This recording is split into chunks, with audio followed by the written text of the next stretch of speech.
Mileage, 39,624 kilometers. Then, all powers na siya. Power window.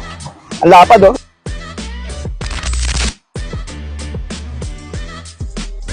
What's up mga boss? Meron pala tayong mga bagong dating na unit dito ngayon. Meron tayong Ciaz, Toyota Fortuner. Saka doon sa likod, meron tayong Toyota Camry. Pero ngayon, pagkatapos sa inyo muna itong Suzuki Ciaz. Automatic transmission, gas engine. 39,000 kilometers pa lang to.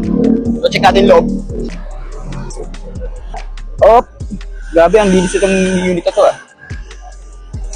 Very well maintained. Check natin yung aircon, syempre. Kailangan malamig yan.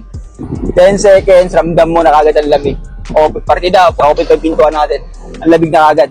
Dito yung lamig, oh. Ang lakas. Ice cold aircon, napakalamig. Original mileage. Kita ba? 39,624 kilometers. 2019 model to mga boss, Kung sariwa, mga puan. Intact na intact pa talaga. And then, all powers na siya. Power window. And check natin, automatic. And automatic transmission mga boss. So, goods na goods para sa mga daily driver. So, check naman natin yung yung engine bay.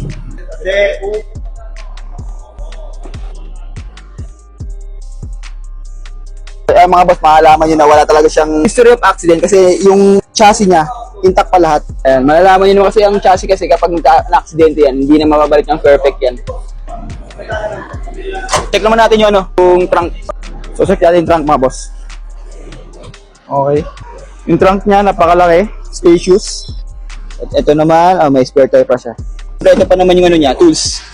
And lifter. Hook. Kompleto pa. Tingnan mo naman kung gaano kalalim yun. Kasyang-kasya ako. Kasi yung trunk ng kotse ko makipot. Pero ito, laki yung space nyo dito. Tingnan yung gulong. Yan, magsa rin pala yan And ang gulong, mga 60 to 70% pa. Check natin passenger seat. Pinakamahalaga sa passenger seat, dapat yung room niya. Special sa legroom na yan. Ang lapad, ilang to. Napaka-komportable mo. Maging komportable mga sasakay sa likod. Pwedeng makatulog. Kasi meron mga sasakyan na sobrang liit ng space dito sa likod. Maganda pa yung upuan niya, no? Oo, hindi, ang linis talaga. Alam mo yung parang isang taon pa lang yung sasakyan. Pero din pala tang armrest May mga sasakyan kasi na sedan na wala ng armrest. Sa legroom, okay. Ang laki. Headroom, okay din. Kasi at least merong isang kamao. Maging komportable yung magiging pasahero nyo dito.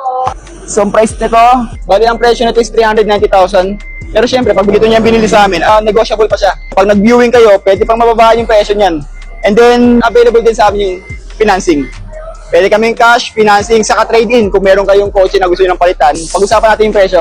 So kung gusto nyo makuha tong unit na to, pwede nyo akong tawagan. May isa pa siya akong number sa dulo ng video.